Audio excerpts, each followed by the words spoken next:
Good afternoon and welcome to the first webinar in our Psychology of Negotiation series. Before we start the webinar today, we have a few small housekeeping points. Firstly, to keep background noise down, we've placed each of you on mute. There will be an opportunity to ask questions at the end, but you can also use the chat function throughout the presentation today to post any questions that you might have, and we can pick them up at the end. As I mentioned, this is the first webinar in our series focusing on the psychology of negotiation, and that's part of a wider series of webinars from the commercial litigation team. The next webinar in this series is going to take place on the 6th of February, and we'll look at effective communication in negotiation. And the third and final webinar will then take place on the 4th of March, and we'll discuss how to bridge the cultural divide. Webinars from previous series are also available if you follow the link that's shown on screen. Your speakers today are Caitlin McLean and me, Matt Phillip. Caitlin and I work in the commercial and international disputes team, and we regularly advise clients and support them to help resolve their disputes. Sometimes this involves going to court, but the time and cost of doing so means that it's often in both parties' interest to try to find a resolution and avoid litigation. Mediation is increasingly seen as the best alternative by commercial clients. Before we launch into the webinar today, we thought it was important to remember that every mediation is different. Understanding and addressing the factual and legal strengths and weaknesses of your case is obviously always going to be a central focus for preparation before mediation, and that will have a huge impact on the overall strategy. Today's webinar is not going to look at these issues in detail. Instead, what we're going to do is first give you an overview of the process of mediation. We'll then look at the basic negotiation theory and how that applies in the context of mediation, and how you can use these basic principles to your advantage. So what is mediation? The Centre for Effective Dispute Resolution describes mediation as a flexible process which is conducted confidentially, in which a trained neutral mediator actively assists people or organisations to work towards a negotiated agreement of a dispute. Both parties are in ultimate control of the decision to settle and the terms of the resolution. This is a helpful definition because it identifies the main characteristics of mediation that can make it such a powerful dispute resolution tool. Mediation is an assisted negotiation. It's an opportunity for parties in a dispute to meet in a formal, structured environment and try to agree a resolution. This means that the tactics used in any other form of negotiation will still apply. The second important thing to remember is that the mediator's role is to help the parties reach an agreement. They're not a judge or arbiter, and they can't force the parties to take a particular approach or decide the merits of the dispute in a binding way. Despite this, the mediator has a central role in the process, and that role is one of the key dynamics to consider. We will come back to this later in today's webinar when looking at engagement with the mediator. The final point to note is that the process is confidential. This enables the parties to have a frank discussion about the issues, and it can also open up commercial or practical solutions to resolve disputes that aren't available in formal dispute resolution processes like litigation or arbitration. From a psychological perspective, mediation is different from most other forms of dispute resolution. The nature of the mediation process helps parties move away from the idea that one party is right and the other is wrong, or that one party will win the dispute while the other loses. Most mediations follow a similar structure. In the run-up to mediation, the parties will consider their and their opponent's position in preparation for the negotiation, and usually position statements are prepared by both parties, and a core bundle of documents relevant to the dispute are given to the mediator in advance. On the day of the mediation itself, both parties will usually make opening statements, and typically this will be done by the principal negotiator for each party. Most mediators will then attempt to open a dialogue between the parties so that they can better explore and understand each other's positions, and this can often involve breaking the parties up into separate rooms, with the mediator meeting with them separately and then shuttling between the parties to try to identify areas where compromise can be found. This can then lead to further meetings between the parties to consider these points. The ultimate aim of the process is to bring the parties' positions close enough to allow them to agree settlement terms. Today we will explain some of the impulses which can operate in a negotiation and how you can use them during mediation.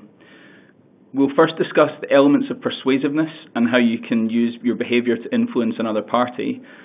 and at some point in a mediation you're probably going to have to make at least one offer or counter-offer.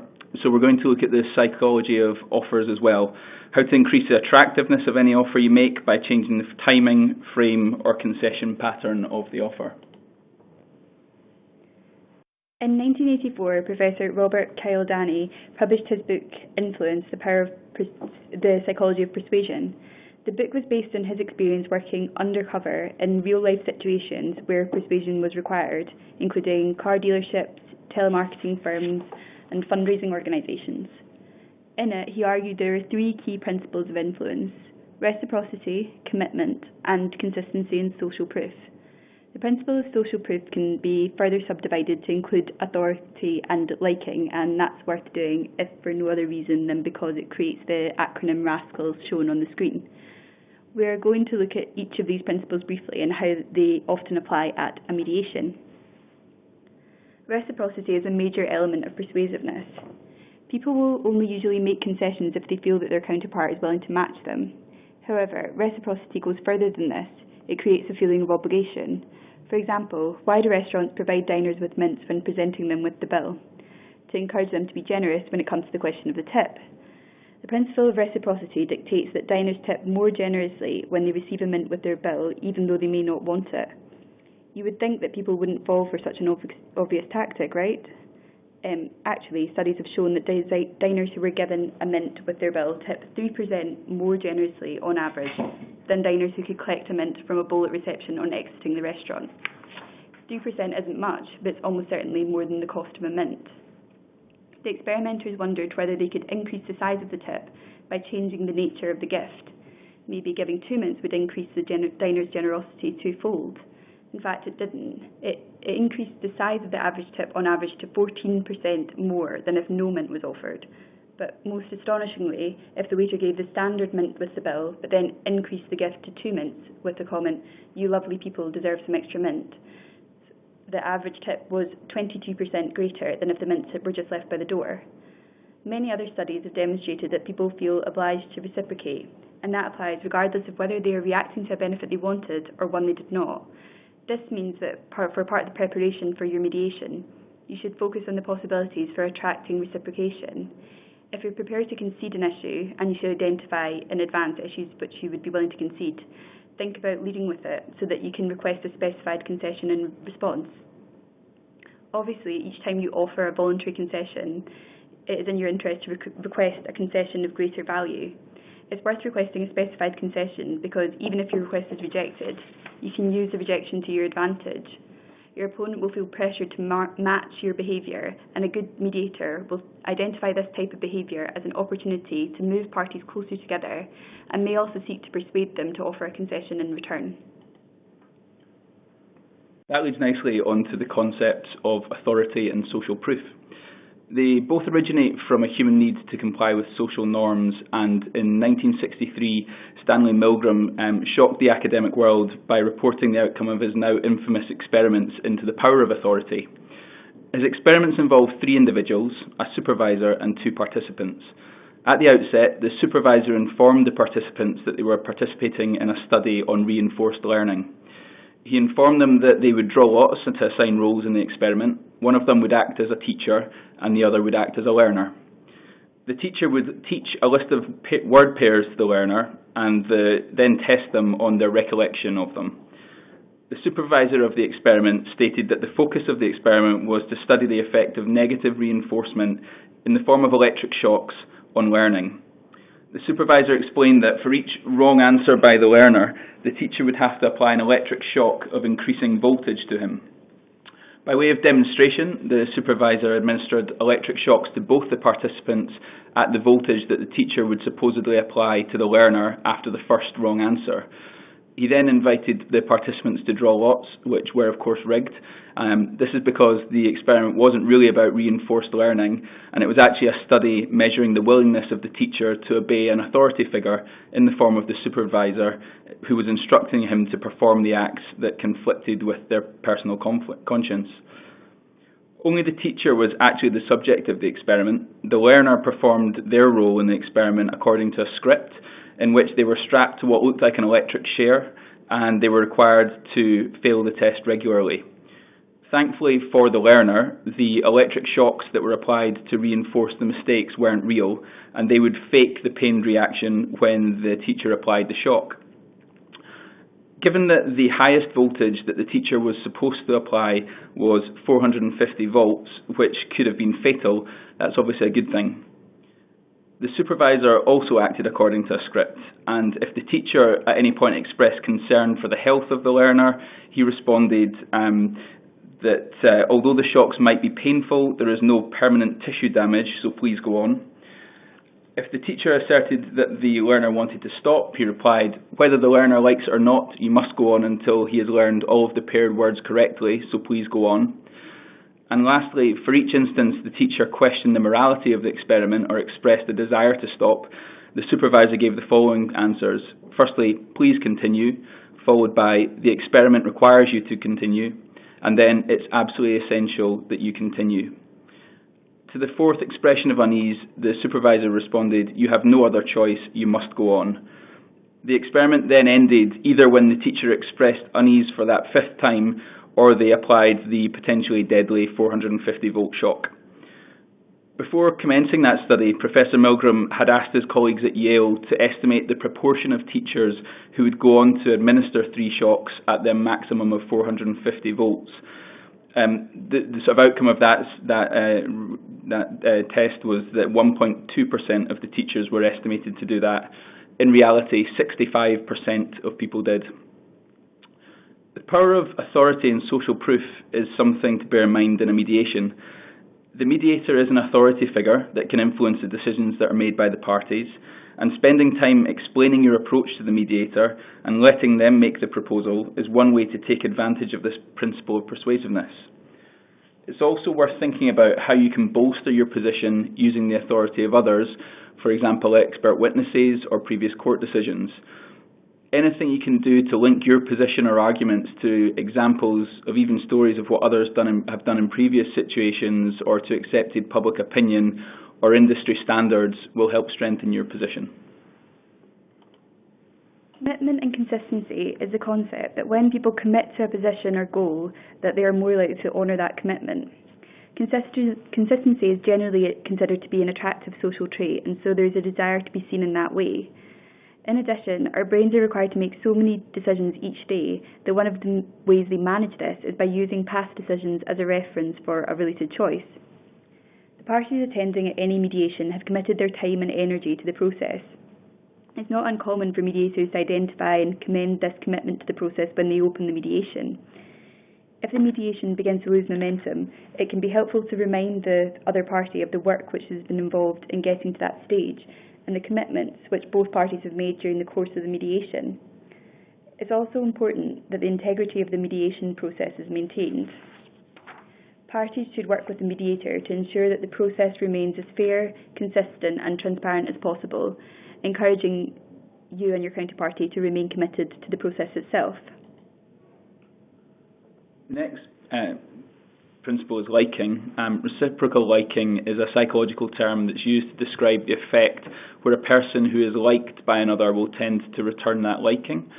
It reflects the perhaps obvious idea that people enjoy the company of those who give them positive feelings, and it's one of the qualities that's used to explain interpersonal attraction. Trying to take advantage of this principle in a formal mediation setting is clearly more difficult, but there are obviously some things to think about. Firstly, and perhaps obviously, try not to be argumentative or confrontational in the mediation. Not only will your counterparts come away feeling that the process was fairer as a result, but you will also be more persuasive, and they will also listen to what you have to say. People tend not to listen during heated exchanges.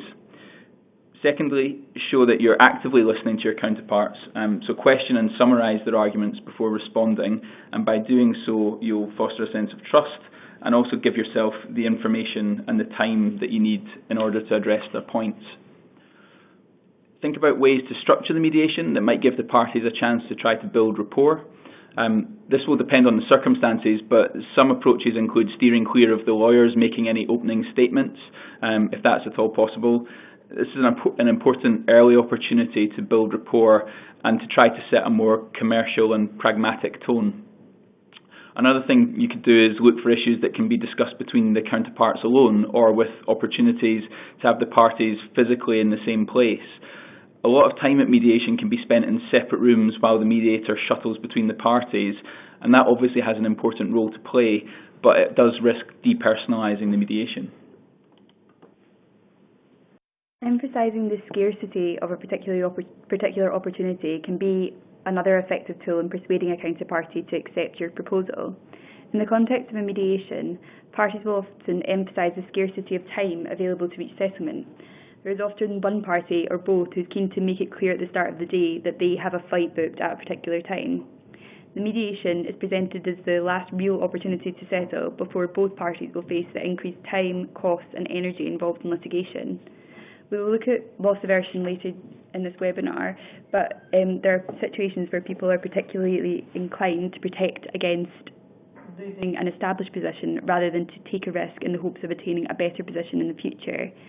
For this reason, it's common practice to see offers made at mediations which are open for acceptance only until the end of the process. This can be a persuasive technique to put pressure on the other party.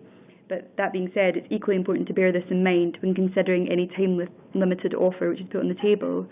The end of the mediation does not necessarily represent the end of the negotiations between the parties. Often the progress and momentum that's been achieved during the mediations means that the dispute will settle in the weeks which follow if the settlement can't be agreed on the day. So we could easily spend the rest of the session discussing Cialdini's principles, but persuasion is just one part of the foundation you lay to build your offers. For a mediation to be successful, it needs to be concluded by one party persuading another to accept an offer that is made. Around 97% of court cases in the UK end this way as well, and so anything you can do to make your offers more attractive is worth the effort. As ever, there are a number of factors which can affect the attractiveness of an offer. We're going to start by looking at the importance of anchors. Anchoring occurs when people use an initial piece of information to make subsequent judgments.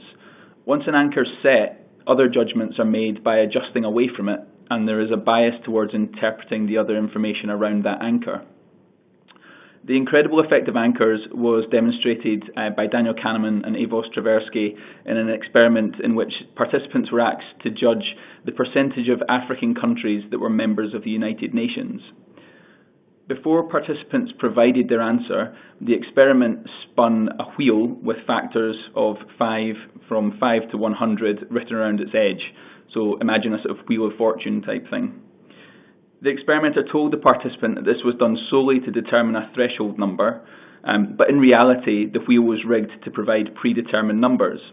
So for one group of participants that number was always 10, and for the other it was always 65.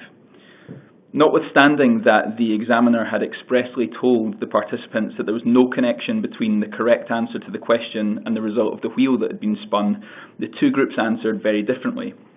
On average, the group that saw a threshold number of 10 estimated that 25% of countries were members of the United Nations. For the group that saw the threshold number of 65, the estimate was 45%. The sample size for this experiment was large enough that the difference was not as a result of chance or coincidence.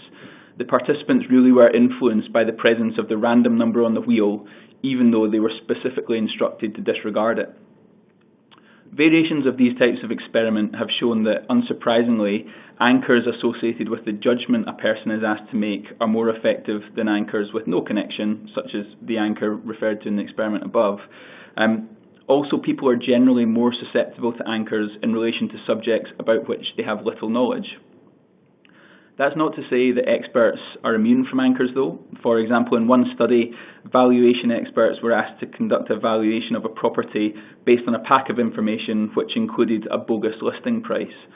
For one group of experts, the bogus listing price was 10% above the real value, and for another group, the bogus listing price was 10% below the real value. The responses of the two groups differed significantly from one another, and also from a control group who had received an accurate listing price.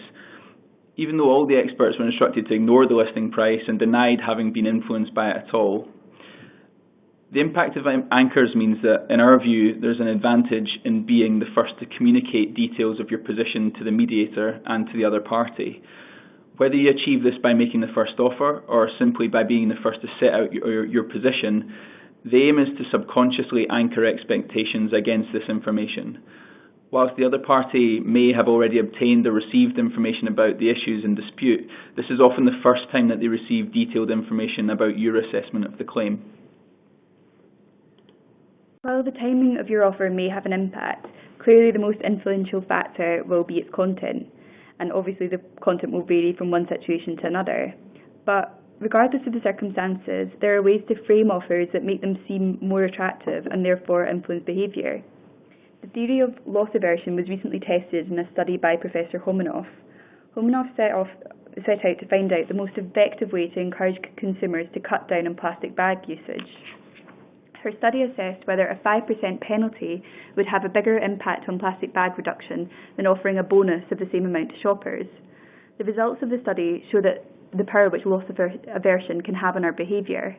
While the tax was in force, plastic bag usage declined by 42%. Conversely, the bonus scheme did not nearly have the same impact. The small reward offered had in fact no impact on the level of plastic bag usage recorded in the study. This example demonstrates the human tendency to value losses more critically than we value gains. Typically, people are conservative when presented with a gain. In contrast, they are far more likely to accept risk for the possibility of deflecting a loss. So, in dispute resolution, people's greater aversion to loss typically means that litigants are prepared to take irrational risks for the remote possibility of not incurring a loss. One of the most unusual demonstrations of the effect of loss aversion is from professional golf, in which economists have shown that statistically golfers are more likely to make a putt when putting for par, so when trying to avoid a bogey, a loss compared to a par, than they are when putting for a birdie, so a gain compared to a par. Obviously, this makes no sense. The difficulty of the putt is exactly the same in both circumstances. So it's important to factor this in when you're making your offers. Specifically, how can you frame an offer so it's presented as minimising an opponent's loss rather than maximising a gain? Another important point to bear in mind when framing an offer is the importance of giving reasons. Obviously, the better those reasons are, the more persuasive the offer will be, but it's also important to give reasons anyway, regardless of their underlying strength. Even if there is no substantive underlying reason for a particular choice, and when negotiations descend into positional bargaining, very often the only reason is because I want more, you should try to make one up, however weak that might be. The reason for this is that recent research demonstrates that people are far more likely to accommodate requests that are accompanied by a reason, even if the reason makes no sense whatsoever. In the study, participants were asked to cut in line at a busy supermarket. One group was instructed to give no reason, another was to give a good reason, so sorry I'm late for a doctor's appointment, whilst the last was instructed to give a completely irrational reason, which was because I want to. Those who gave a good reason were successful 94% of the time. Unsurprisingly, the ones who gave no reason at all were successful rather less, around 60% of the time. However, those who gave an irrational reason were still successful 93% of the time, which is only fractionally less than the group who gave the good reason. With luck, if you frame your offer appropriately and give reasons for it, your opponent will accept it. However, most of the time, you're going to have to make multiple offers. When making multiple offers, it's important to think about the concession pattern of those offers. So, for example, if a defendant wanted to settle at £50, they might make an opening offer of £25. But the question then becomes, how do they move forward? Should they increase their offer by £5 increments until they get to that target? Or would it be more effective if it offered £25, £32, £35, £37, £38 and £50? The answer is that it's more effective to maximise the increment of your final offer. Research shows that the final offer is then perceived as a greater gain comparative to the gain if offered in equal increments. People place as much importance on the rate of concession as on their value. A series of decreasing increments followed by a large atypical concession is often interpreted as a final make or break offer. When preparing for a mediation and in the course of the mediation itself, the parties will frequently be required to evaluate the merits of their own position. This may be when you're considering whether to accept an offer made by your counterparty, or when you're deciding on an appropriate level of offer to put to the other side. Illusory superiority is a cognitive bias that causes people to overestimate their positive qualities and abilities relative to others. It's been demonstrated in a range of situations, from IQ through to job performance and even popularity.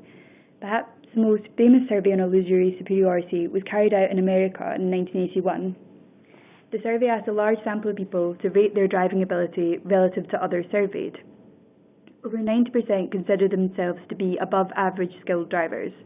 Of course, in reality, less than half of those surveyed were above average in skill, so at best, over 40% of those surveyed overestimated their skill as a driver compared to others.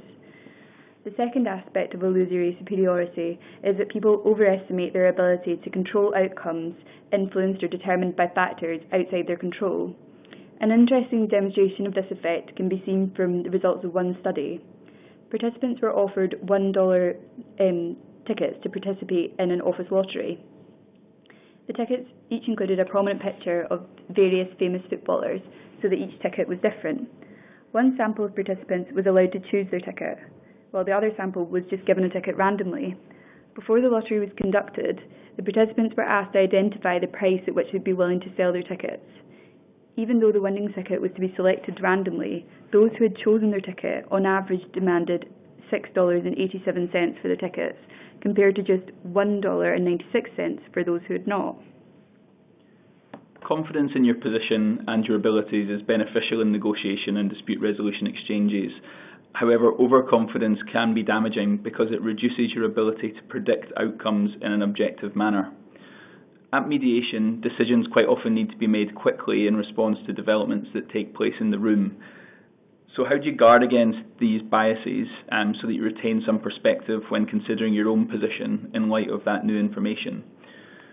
Research suggests that egocentric biases are very difficult to eliminate completely, but science has identified a couple of measures that can be used to combat these biases. The first recommendation is to use pen and paper. The simple act of writing down the assessment and then subjecting those notes to scrutiny means you're less likely to adopt the normal mental shortcuts that are the foundation of these biases. As usual, it's helpful to illustrate this with an example. So for example, if I bought a bat and ball for £1.10 and the bat is worth £1 more than the ball, how much did the ball cost? The answer is not the one that just automatically springs into your head. The context which I've asked you that question probably means you were aware of that already, but your initial conclusion that the answer is 10 pence is probably still quite forceful. Indeed, it's sufficiently forceful for half of Harvard University undergraduates who were asked that question to conclude that that was the correct answer. The answer is, of course, that the ball is worth 5 pence, and the question is a fairly simple numerical reasoning test. The interesting point, though, is that you find it easier to identify the correct answer if you write down your calculations. The test also becomes easier if you can read the question rather than simply having to listen to it. The beneficial effect of writing down is particularly noticeable when you're undertaking numerical reasoning, which is why if you're considering the financial implications of any offers at mediation, it's always a good thing to write it down, and we often have a whiteboard in the room with us. But it's also present with verbal reasoning and assessment as well. The second method of potentially combating the egocentric bias is to focus on your weaknesses in your own position rather than the strengths in your opponent's. Research suggests that because of the impact of perception bias, people have a tendency to disregard or play down information that supports their opponent's position, even if they are still trying to make an objective assessment. By reframing the question to look at your own weaknesses, research indicates that the impact of that bias is lessened, even though your conclusions will be based upon the same underlying information. Often the mediator or the party's solicitors will attempt to avoid these egocentric biases by highlighting these potential issues or risks to the parties during the course of the mediation. When thinking about different mediators who might be suitable for this dispute, one important consideration is their style and also their willingness to challenge a party's position. Depending on your assessment of the merits, you may want to look for a mediator whose style is best suited to your position. So, the final dynamic we want to cover today, and one that is particularly important in a dispute, is reactive devaluation. Reactive devaluation is a cognitive bias in which people devalue a proposal just because it originates from an antagonist. There have been many studies demonstrating the existence of reactive devaluation. In one such study, conducted in 1991, random pedestrians in Boston were provided with proposals for a drastic bilateral nuclear arms reduction programme. They were asked if they would support it. If they were told the proposal came from Ronald Reagan, 90% said they considered the proposals to be favourable or even-handed to the United States. If they were told the proposal came from a group of unspecified policy analysts, 80% thought it was favourable or even-handed. In contrast, if the respondents were told that the proposals came from Gorbachev, only 44% thought it was favourable or neutral to the United States. One of the principal benefits of mediations is that the parties can utilise a mediator as a conduit for offers, stripping them of some of the taint of reactive devaluation. It's worth also briefly considering the application of some of these concepts in relation to the closing of negotiations. In the final stages of mediation, parties are very often committed to the fact that, in all but the finer details, they've reached agreement already. As discussed, commitment is a considerable motivator, and your counterpart will strive to act consistently with it. Equally, they will no longer be considering an agreement as a potential gain. Rather, they'll view a failure to reach agreement as a loss. They'll then work even harder to protect against this loss of the agreement. For this reason, nibbling or demanding late further concessions in negotiation is a very effective negotiation tool. Emotionally, it will always be very difficult for your opponent to muster up the strength to resist it. The potential risk you run here by using nibbling is the damage to the relationship that it might have, and to combat against this, it's worth thinking about coupling nibbles with false reciprocation for the positive feelings of collaboration that this would produce. So that concludes today's webinar, and there's an opportunity for you to ask some questions. Because we're already over time, I think what we'll do is if you put the questions into the chat box, we will pick them up after today's webinar, and we'll pick up with you separately about that. While you're doing that, I would just like to take the opportunity to mention that there are also a number of other webinar series being run by Shepherd and Wedderburn at the moment, including on recent developments in construction law and also property dispute resolution. If you would like to find out more about any of these or to catch up on previous series, the link to the webpage is shown on the screen now. I'll leave the chat box open for a little while longer so that you can add any questions that you might have, but other than that, I think we'll just close the webinar there. So thank you very much for attending.